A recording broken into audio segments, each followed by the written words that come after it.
Kutz, the senior UN official who's been involved, as I was saying, in many of the world's biggest humanitarian emergencies, currently the organization's Deputy Regional Humanitarian Coordinator for the Syria crisis. Mark, thanks so much for bearing with us. I'm so glad that we've been able to re-establish the line with you.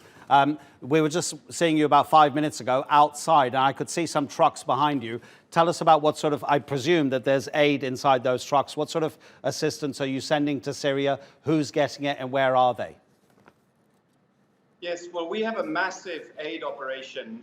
At the moment, it's about 1,000 trucks a month that cross the border from Turkey into northwest Syria. These trucks are all carrying food, medical supplies. They're carrying tents and blankets and water and sanitation equipment. They're carrying emergency relief items for millions of people who are trapped in a war zone. Many of these people are living in camps in horrible conditions. There are not enough schools, there are not enough hospitals and clinics for all of these people. We've really been trying to scale up this aid operation because this is, the world's biggest humanitarian crisis. And within Syria, this is probably the area that has the highest humanitarian needs. So every month, we just have, huge numbers of trucks that cross this border. Who is responsible for the delivery of aid once it arrives in Syrian territory? Because that seems to be one of the political issues. How much freedom does the UN have to give the assistance to the people it thinks need it most?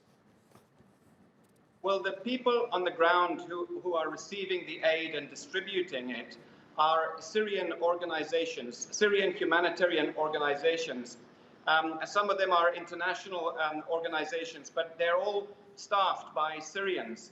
Now, the United Nations has a very elaborate monitoring mechanism. We actually inspect every single truck of humanitarian supplies that go across the border.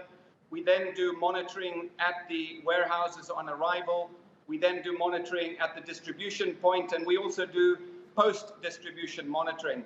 So the role that the United Nations has played in this relief operation is that we inform the Syrian government about every truck of aid that goes in.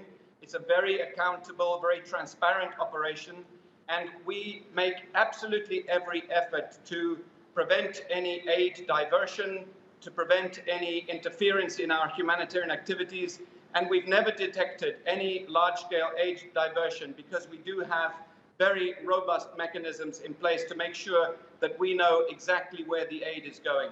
And the world will hope that the Russians, when the UN Security Council comes to vote on keeping this border crossing open, understand what you've just explained. I won't ask you a political question about that, Mark. I understand where your responsibilities lie. Tell us about the people of Idlib. Are they trapped in that part of northwestern Syria? Is there nowhere else for them to get any help apart from international assistance? Well, yes, they are trapped in that area. Most of these people fled from the government-controlled areas, and they do not want to go back into the areas they fled from. And they're not coming into Turkey because Turkey already hosts more Syrian refugees than all the other countries in the world put together. I mean, Turkey hosts many more refugees than any other country in the world.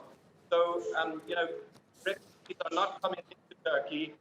These people are not going back into the government-controlled areas. So the only way to help them really is if we can get aid across the border into that area.